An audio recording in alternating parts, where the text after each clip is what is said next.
পূজনীয় মহারাজজি গতকাল থেকে আমাদের সঙ্গে আছেন।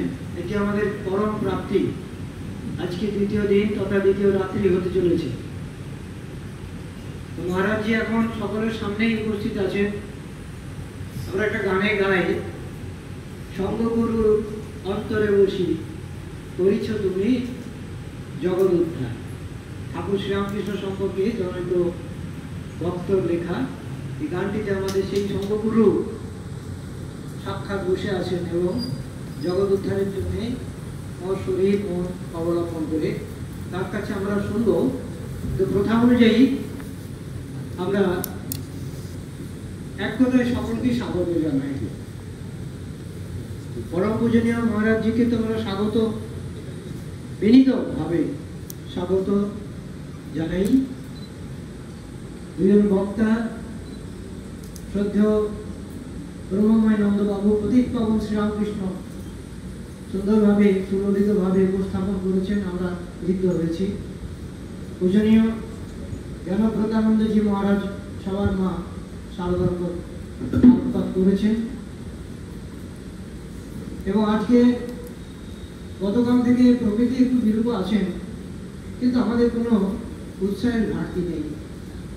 সকল শ্রেণীর মানুষ এবং সর্বরকমভাবে যে সহায়তা বলে এটি এই মহারাজজিকে কেন্দ্র করে প্রায় সার্থক হতে চলেছে।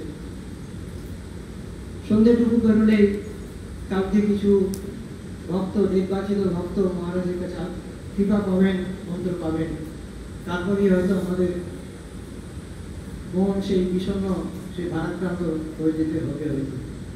তো মহারাজজি আমাদের আশীর্বাদ নিয়ে দেবেন, তাকে আর আমরা আপনাদের করুন আমি ধন্যবাদ দিই এই কারণে যে এত রকম প্রতিবন্ধকতা ছেড়েও আশ্রমের প্রতি কত শ্রদ্ধা, ভালোবাসা, ঠাকুর মা স্বামীজির প্রতি এবং পূজনীয় মহারাজের প্রতি আকর্ষণ সত্যি আমাদের চোখে আমাদের দেখিয়ে দিয়েছে, যার দ্বারা সত্যি সত্যি আমরা খুবই ভাগ্যবান।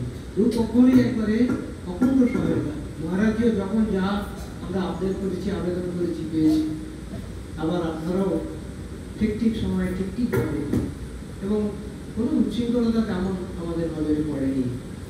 সকলকে আবার একটু বলতে দ্বিধা নেই, পূজনীয় মহারাজের শ্রীহস্তে যে সিনিয়র মঙ্স কোয়ার্টার অর্থাৎ আমরা গুরুগৃহ বলছি, যেটি ভিত্তিপ্রস্তর স্থাপন হলো আজ, এরই মধ্যে আমার কাছে কিছু ভক্ত, আমি আর নাম বলতে চাই না আলাদাভাবে, হয়তো নাম ভুলিয়েও যেতে পারে, কয়েকজন অযাচিতভাবেই বলতে পারি, এ বিষয়ে সহায়তা করেছেন।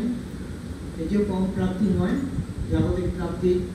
এবং আমাদের আশা রইল পূজনীয় মহারাজজিকে আবার একবার এনে আমাদের আশ্রমে ওই বাড়িতেই মহারাজকে আমরা রাখতে চাই এবং ঠাকুরের কাছে এই প্রার্থনা করি মহারাজ জীবন এবং আমাদের কৃপা করলেন আরও আমরা লাভবান হব, কৃপা পাব। সকলকে আমি স্বাগত জানাই। এখন ধন্যবাদ বলবো না, আনুষ্ঠানিকভাবে স্বাগত জানানো হয়নি, মহারাজজি ছিলেন না বলে।